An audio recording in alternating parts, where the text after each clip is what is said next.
Dear Admin, ako si Elena. Akala ng karamihan, maswerte ako dahil OFW ang asawa ko. Pero hindi nila alam kung ilang beses kong isinangla ang wedding ring ko, pati na rin ang iba kong alahas, para lang may maipakain ako sa mga anak namin at may maipambayad sa mga gastusin sa bahay. Hindi rin nila alam kung ilang gabi akong umiiyak ng tahimik habang iniisip kung paano ko haharapin ang susunod na araw na kulang na naman ang pera namin. Kaya sana po, maibahagi ninyo ang kwento ko.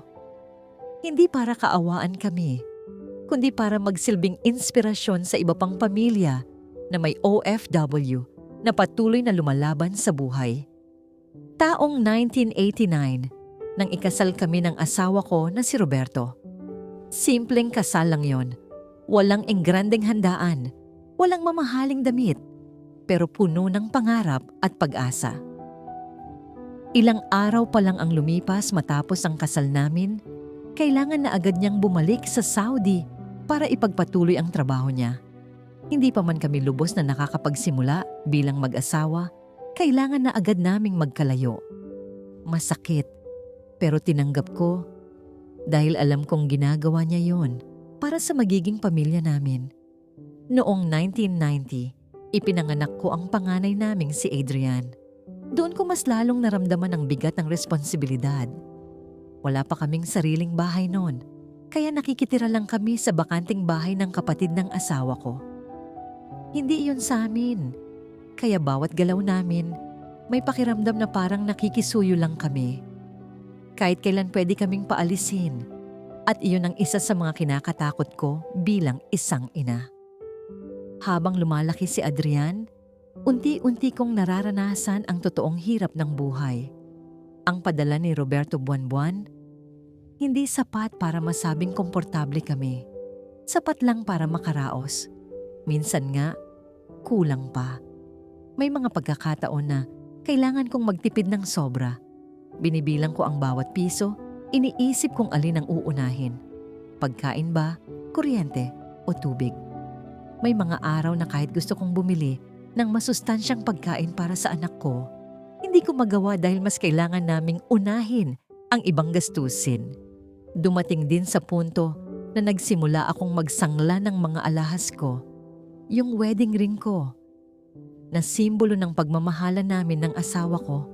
Ilang beses kong hinubad at isinangla para lang may panggastos kami. Sa bawat pagsangla ko noon, parang may parte ng sarili ko ang nawawala. Pero bilang isang ina, mas pinili kong isakripisyo ang emosyon ko kaysa makita ang anak ko na nagugutom o kulang sa pangangailangan. Noong 1995, may isang pagkakataon na nagbago ang direksyon ng buhay namin. May kapitbahay kami na nag-alok ng lupa sa halagang 540,000 pesos, 3 gives for 6 months. Malaking halaga yon para sa amin, lalo na't wala naman kaming sapat na ipon. Pero naisip ko, hanggang kailan kami makikitira? Hanggang kailan kami mangangamba na baka isang araw, mapaalis kami sa tinitirhan namin?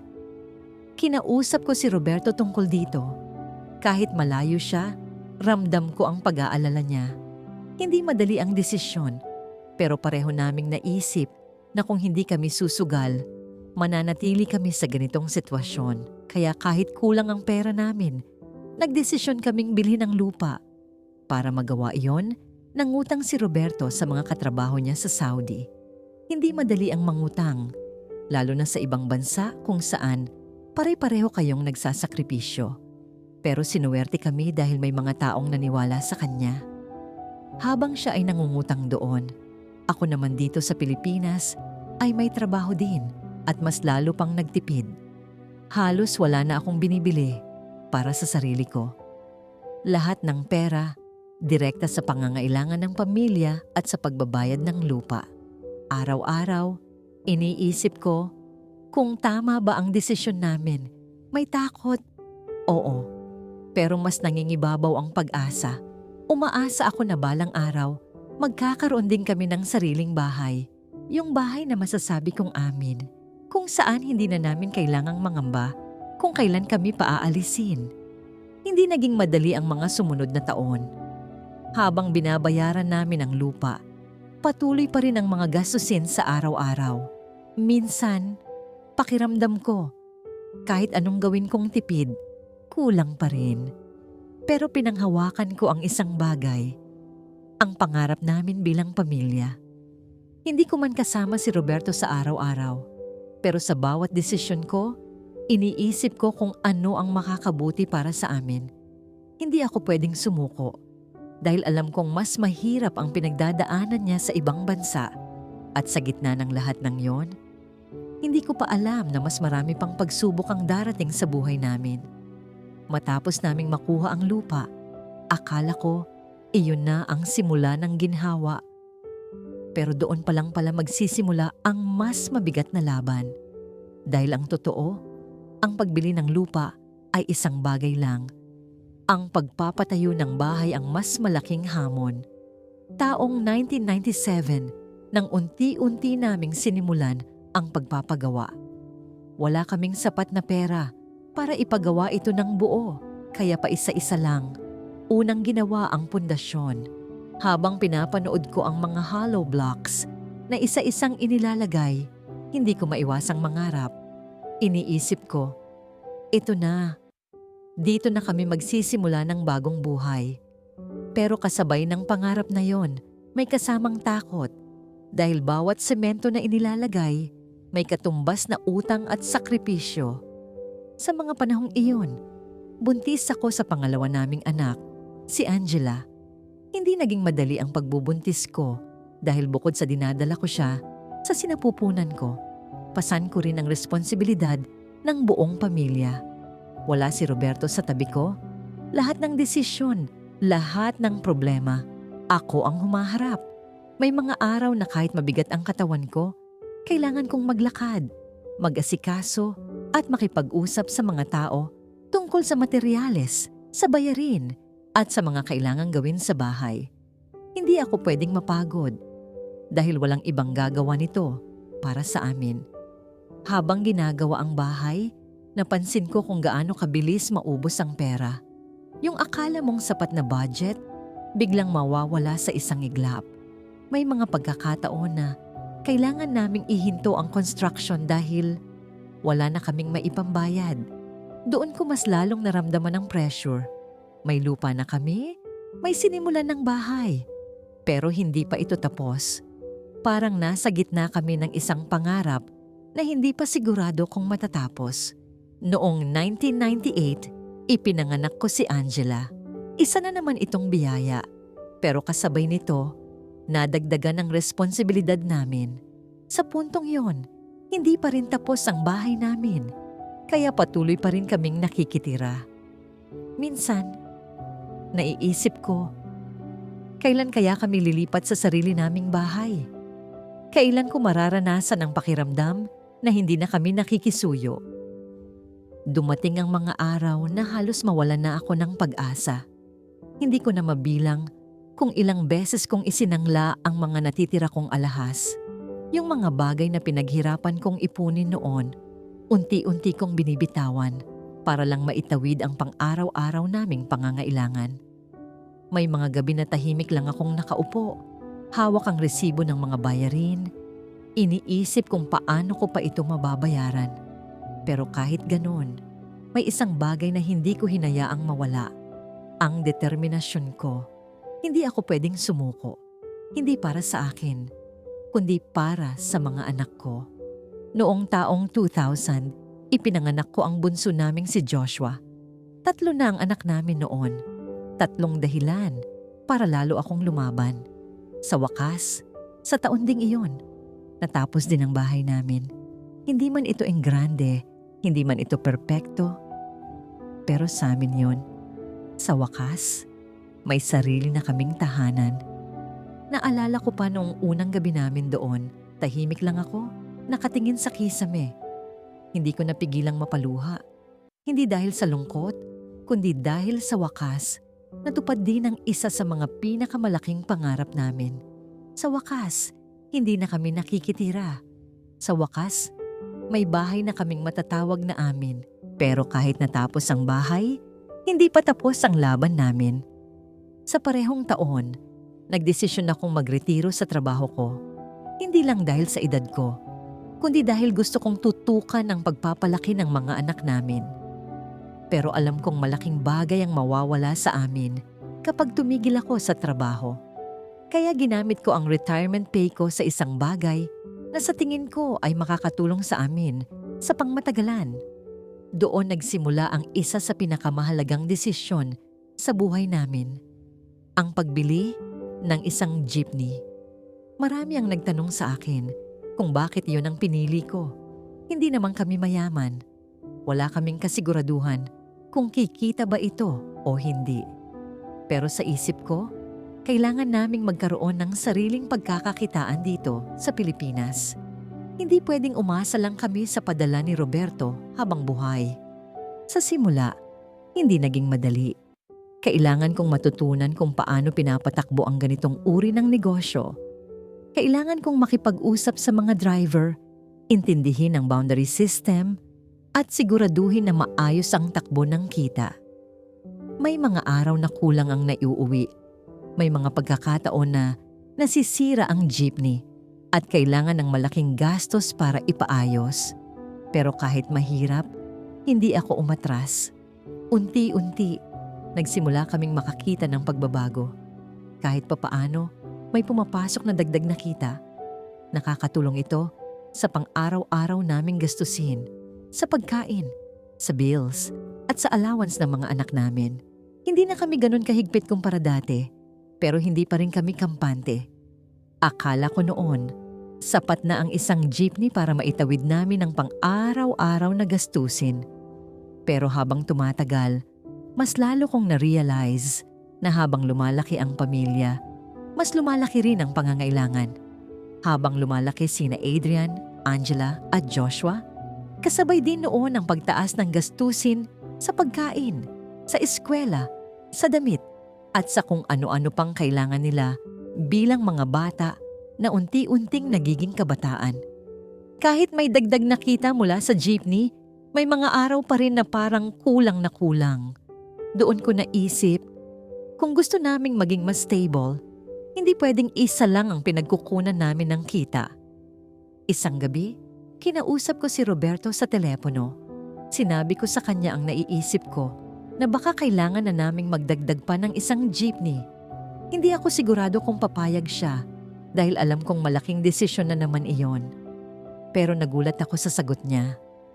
Sinabi niya sa akin na kung ano ang sa tingin ko ay makakabuti para sa pamilya namin, suportado niya ako. Doon ko naramdaman na kahit malayo siya, magkasama pa rin kami sa bawat laban. Ginamit ko ang parte ng padala niya at ang kaunting ipon ko para makabili ng pangalawang jeepney. Hindi naging madali ang simula. Back to zero na naman kami. Mas dumami ang responsibilidad ko. Hindi na lang isa ang minomonitor ko, kundi dalawa na. 2 driver, 2 boundary, 2 sasakyan na pwedeng masira anumang oras. May mga araw na sabay pa silang nagkakaroon ng problema at ako ang kailangang maghanap ng paraan kung paano ito maaayos. Pero sa kabila ng pagod, unti-unti kong naramdaman ang pagbabago. Mas nagiging regular ang kita namin. Kahit papaano, hindi na ako gaanong kinakabahan tuwing may darating na bayarin. Nakakapagtabi na kami kahit konti. Hindi man malaki, pero sapat para masabing may konting seguridad na kami. Habang tumatagal, mas lalo kong naunawaan ang takbo ng negosyo. Natutunan kong makipag-usap ng maayos sa mga driver, kung paano sila pakisamahan, at kung paano panatilihing maayos ang operasyon. Hindi ako nag-aral ng negosyo, pero tinuruan ako ng sitwasyon namin kung paano maging matatag at madiskarte. Pero kahit gumaganda na ang daloy ng kita namin, hindi pa rin ako naging kampante. Palagi kong iniisip ang sinabi ko sa sarili ko noon na hindi permanenteng nasa abroad si Roberto. Darating ang araw na uuwi siya at kailangan naming siguraduhin na kaya na naming tumayo sa sarili naming paa. Dumating ang isang pagkakataon na nagbukas ulit ng panibagong oportunidad.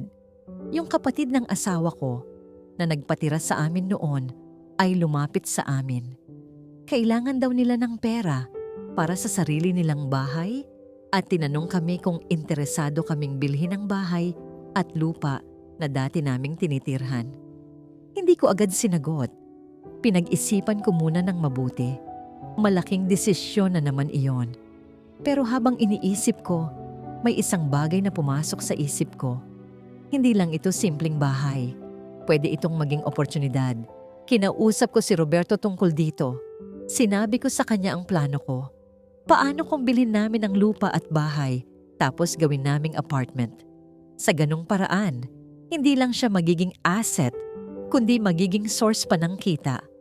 Sa totoo lang, kinakabahan ako sa ideya ko. Hindi ako sigurado kung kakayanin namin. Pero tulad ng dati, naniwala siya sa akin. Sinabi niya, kung naniniwala ka na makakatulong yan sa atin, gawin natin. Doon nagsimula ang panibagong chapter ng buhay namin. Binili namin ang bahay at lupa. Hindi man madali ang pagbabayad, pero dahil sa naipon namin mula sa jeepney at sa padala ni Roberto, kinaya namin. Unti-unti, sinimulan kong ipabago ang bahay. Mula sa simpleng bungalow, ginawa namin itong 2-unit na apartment. Hindi man ito kalakihan, pero sapat para paupahan at kumita. Habang ginagawa namin yon, napansin ko na parang unti-unti nang nagiging realidad ang mga pangarap ko noon. Yung mga bagay na dati iniisip ko lang, ngayon, isa-isa na naming nagagawa. Kasabay nito, nagdesisyon din kaming magdagdag pa ng isa pang jeepney. Hanggang sa dumating sa punto na naging 4 na ang jeepney namin. Hindi ko akalain na mararating namin iyon. Mula sa isang jeepney na pinagsimulan namin, ngayon ay 4 na ang nagbibigay ng kita sa pamilya namin. Yung dating boarding house sa likod ng bahay namin, ginawa ko ring apartment. Unti-unti, lumaki ang pinagkukunan namin ng kita. Hindi na lang kami umaasa sa isang source. May jeepney na, may apartment pa. Doon ko mas lalong naintindihan ang halaga ng diskarte at tiyaga. Hindi pala sapat ang sipag lang. Kailangan mo ring mag-isip kung paano palalaguin ang kung anong meron ka. Dahil sa mga yon, kahit papaano, naging mas maayos ang buhay namin. Ang padala ni Roberto, ginagamit na namin para sa tuition ng mga anak namin. Habang ang kita sa jeepney at apartment, ginagamit namin sa pang-araw-araw na gastusin. Pero kahit gumaganda na ang sitwasyon namin, hindi ko hinayaang magbago ang pananaw ko sa buhay. Palagi kong pinapaalala sa mga anak ko kung saan kami nagsimula. Sinasabi ko sa kanila na hindi dahil may pera na kami, pwede na kaming maging maluho. Hindi ako sumabay sa uso. Hindi ako naghangad ng magarang buhay dahil alam ko, bawat piso na meron kami, may katumbas na pawis at sakripisyo ng asawa ko sa ibang bansa. Habang lumalaki ang mga anak ko, nakikita ko ang bunga ng lahat ng hirap namin. Si Adrian, nagsusumikap sa pag-aaral. Si Angela, seryoso sa pangarap niyang maging abogado. At si Joshua, kahit bata pa, ramdam ko na ang determinasyon niya na makatulong sa amin balang araw. Akala ko noon, kapag naging maayos na ang buhay namin, mawawala na ang mga problema. Pero hindi ko pa alam na ang susunod na pagsubok ay hindi na tungkol sa pera, kundi tungkol na sa pangarap, pagkabigo, at mas mabigat na realidad na haharapin ng pamilya namin. Habang unti-unting nagiging maayos ang takbo ng buhay namin, akala ko iyon na ang panahon na pwede na kaming huminga ng maluwag. Akala ko sapat na ang lahat ng pinagdaanan namin para masabing kaya na naming harapin ang kahit anong problema. Pero doon ko napatunayan na kahit gaano kakahanda, may mga pagsubok na darating na hindi mo kayang kontrolin. Lumipas ang mga taon at isa-isa kong nakitang natutupad ang mga pangarap ko para sa mga anak ko. Si Adrian, nakapagtapos ng kursong Mechanical Engineering noong 2013 at nakapasa sa board exam. Hindi ko maipaliwanag ang saya na naramdaman ko noon. lahat ng hirap, lahat ng sakripisyo, parang biglang nagkaroon ng saysay. Sabi ko sa sarili ko, ito na, unti-unti na kaming nakakabawi sa buhay. Sumunod naman si Angela. Noong 2017, nagtapos siya ng legal management bilang magna cum laude. Halos maiyak ako sa tuwa nung araw na yon. Hindi ko akalain na ang anak ko, na minsang pinoproblema ko kung paano ko mapag-aaralan, ay aabot sa ganong tagumpay. Mas lalo pa akong natuwa nang malaman kong nakakuha siya ng scholarship para makapag-law school. Pero kasabay ng mga tagumpay na yon, may mga pangambaring unti-unting sumisilip. Habang si Angela ay nasa law school, nararamdaman ko na ang pagod ng asawa ko. Matagal na siyang nasa abroad. Taon nang binilang. Dekada na pala ang lumipas. Isang araw, sinabi niya sa akin na balak na niyang mag-retire sa 2021. Hindi ako agad nakapagsalita. Alam kong darating ang araw na yon. Pero nung narinig ko na mismo sa kanya, doon ko naramdaman ang bigat. Paano na kami kapag wala na siyang padala? Kahit may mga negosyo kami, sapat na ba yon para masuportahan ang lahat ng pangangailangan namin? Hindi lang ako ang nag-aalala. Nararamdaman din yun ng mga anak ko. Si Angela, habang nasa law school, mas lalong nahirapan. Hindi biro ang pag-aaral ng abogasya. May mga gabi na nakikita ko siyang pagod na pagod, halos hindi na natutulog. Hanggang sa dumating ang punto na hindi na niya kinaya ang pressure. At tuluyan niyang nawala ang scholarship niya. Masakit iyon para sa kanya. At bilang isang ina, mas masakit para sa akin na makita siyang nahihirapan. Kasabay nito, si Joshua naman ay naghahanda para sa kolehiyo. Pangarap niyang makapasok sa UP para libre ang tuition. Araw-araw siyang nag-aaral, halos hindi na lumalabas ng kwarto. Nakikita ko ang determinasyon niya at ang bigat ng responsibilidad na pinapasan niya sa murang edad. Isang gabi, hindi ko makakalimutan ang nangyari. Lumapit siya sa akin. Umiiyak. Sabi niya, "Ma, gusto ko pong pumasa sa upo para hindi na kayo mahirapan sa gastos ko." Hindi ko napigilang maiyak din. Hindi dapat ganun ang iniisip ng anak ko. Hindi niya dapat iniintindi ang problema namin. Pero doon ko nakita kung gaano niya kami kamahal. Dumating ang resulta ng UPCAT. At hindi siya pumasa. Tahimik lang siya noong araw na yon. Walang iyak, walang reklamo. Pero bilang isang ina, ramdam ko ang sakit na nararamdaman niya. Parang may parte sa akin na nadurog.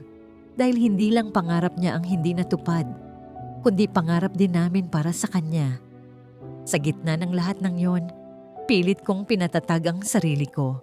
Sinasabi ko sa kanila na magiging maayos din ang lahat. Nakakayanin namin. Pero hindi pa pala tapos ang pagsubok.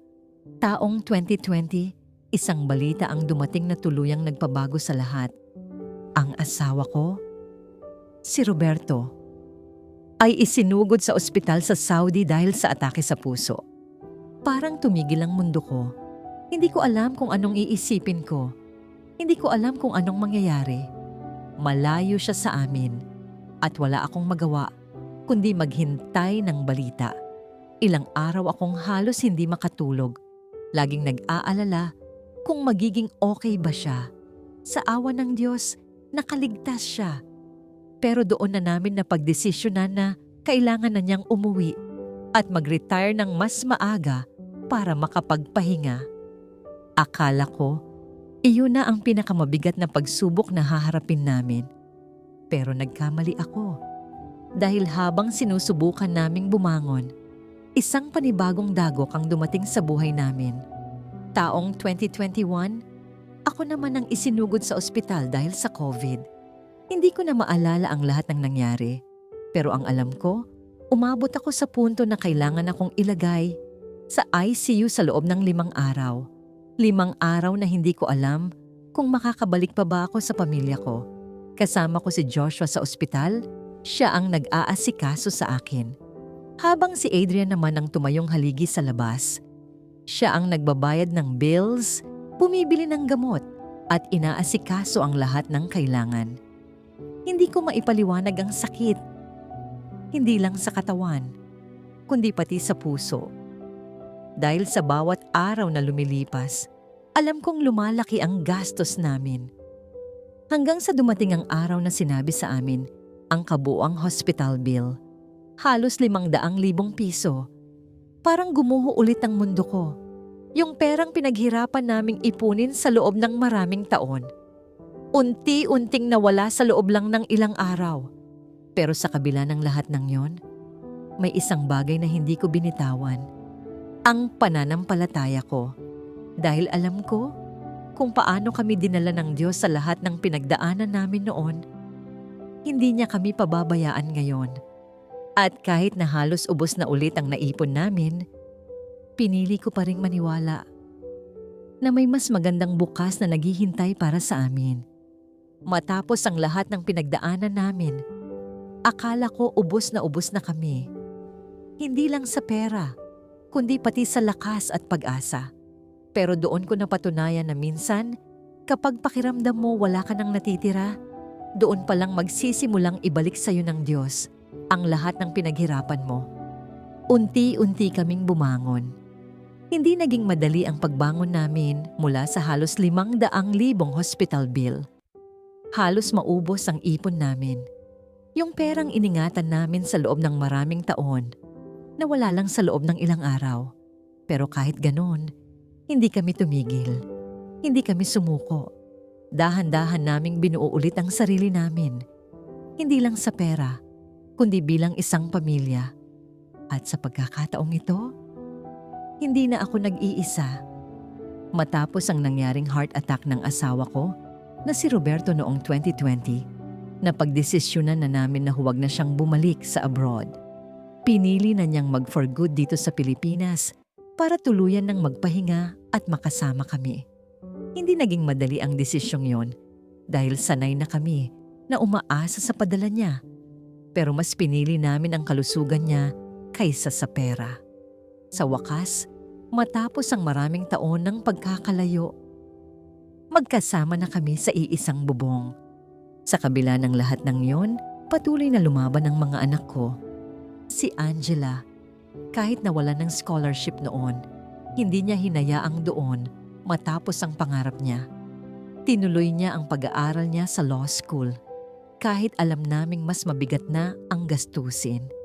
May mga pagkakataon na halos gusto na niyang sumuko, pero pinili niyang magpatuloy.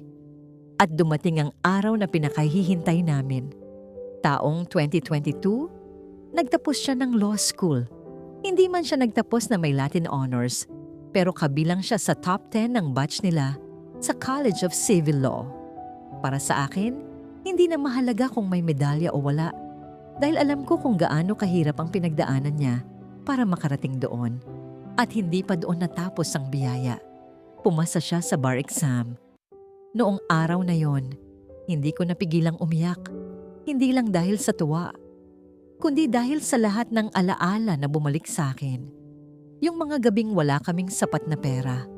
Yung mga panahong nagsasangla ako ng alahas. Yung mga pagkakataon na halos sumuko na ako. Lahat ng yon, may bunga pala. Si Adrian naman, patuloy na nagsusumikap sa trabaho niya bilang engineer. May sarili na rin siyang pamilya, pero hindi niya pa rin kami nakakalimutan. Tinutulungan niya kami sa abot ng makakaya niya habang pinapalaki ang sarili niyang pamilya. Si Joshua, kahit hindi nakapasok sa UP, hindi rin siya sumuko. Tinuloy niya ang pag-aaral niya at hanggang ngayon, dala pa rin niya ang pangarap na makatulong sa komunidad balang araw. Sa kanya ko nakikita yung batang minsang umiyak sa harap ko na handang gawin ang lahat para lang gumaan ang buhay namin. At kaming mag-asawa, sa wakas, nakahinga rin. Pareho kaming nakarecover sa mga sakit na pinagdaanan namin. Unti-unti naming naibalik ang lakas namin at kasabay nito, unti-unti rin naming naibalik ang nawala sa amin. At higit sa lahat, magkasama na naming hinaharap ang bawat araw. Hindi na sa tawag lang, hindi na sa mensahe, kundi magkatabi na kami sa iisang tahanan na pinaghirapan naming buuin. Pero ang pinakamasarap sa pakiramdam ay yung makita mo na ang bunga ng lahat ng sakripisyo ninyo bilang magulang ay unti-unti nang natutupad. Ngayon, hindi lang kami nakabawi, kundi patuloy pa rin kaming umaangat. Yung dating 2 unit na apartment namin, ginagawa na naming 2 story na may 6 na units. Kasama na ang maliit na tindahan sa baba. Hindi ko akalain na yung simpleng pangarap ko noon na magkaroon lang ng sariling bahay. Hahantong sa ganitong klaseng buhay. Hindi man kami mayaman, pero masasabi kong sapat na ang meron kami. At higit sa lahat, buo na ulit ang pamilya namin. Sa lahat ng pamilyang may OFW, gusto kong ibahagi ang ilang bagay na natutunan ko sa mahabang panahon ng pakikipaglaban sa buhay. Unahin ninyo ang pangangailangan bago ang luho. Hindi madaling kumita ng pera sa ibang bansa. Bawat piso na pinapadala sa inyo, may katumbas na pagod, lungkot, at sakripisyo ng mahal ninyo sa buhay. Huwag kayong padadala sa uso. Maraming tao ang magpapakita ng magagarang buhay, mga bakasyon, at kung ano-ano pa. Pero hindi ninyo kailangang makipagsabayan. Darating din ang tamang panahon para sa inyo. Matutong mag-invest kapag may kakayahan na.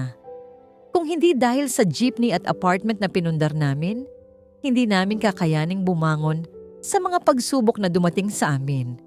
Maging matipid at matalino sa paggastos. Hindi lahat ng gusto ay kailangang bilhin. Mas mahalaga pa rin ang seguridad ng pamilya ninyo sa hinaharap. At higit sa lahat, alagaan ninyo ang kalusugan ninyo. Dahil sa panahon ngayon, isang sakit lang ang pwedeng magpabago sa lahat. Sa huli, isa lang ang masasabi ko. Lahat ng sakripisyo, lahat ng paghihirap, lahat ng luha, may kapalit pala. Kaya kung ikaw ay isang OFW o pamilya ng isang OFW na kasalukuyang nahihirapan, huwag kang susuko. Dahil balang araw, masasabi mo rin sa sarili mo na sulit ang lahat. Kabayan, ang kwentong narinig natin ay isang malinaw na paalala na ang tagumpay ay hindi nangyayari ng biglaan. Ito ay binubuo ng maliliit na desisyon. Araw-araw, pagtitiis, pag-iipon, at pananatiling matatag kahit ilang beses ka nang nadapa. Sa kwentong ito, hindi lang natin nakita ang sakripisyo ng isang OFW, kundi ang lakas ng isang pamilyang marunong maghintay, magtiwala, at higit sa lahat, hindi sumusuko. Kung ikaw man ay nasa ibang bansa ngayon, o ikaw ang naiwan dito sa Pilipinas na patuloy na lumalaban para sa pamilya mo, sana magsilbing inspirasyon ang kwentong ito na ipagpatuloy mo lang ang laban. Dahil tulad nila, darating din ang araw na aanihin mo ang bunga ng lahat ng pinaghirapan mo. At kung gusto mo pang makarinig ng isa na namang kwentong hindi mo inaasahan, panoorin mo ang susunod naming video na may pamagat na Habang Wala si Madam, Ako ang Asawa ni Sir. Isang kwento ng tukso, lihim at desisyong kayang magbago ng buhay. Maraming salamat sa pananatili hanggang sa dulo ng kwentong ito.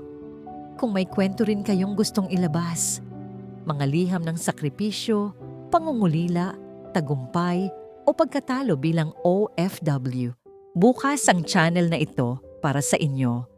Pwede kayong magpadala ng inyong kwento at igagalang namin ang inyong katahimikan at pagkakakilanan. Thanks for watching and we'll see you in the next video.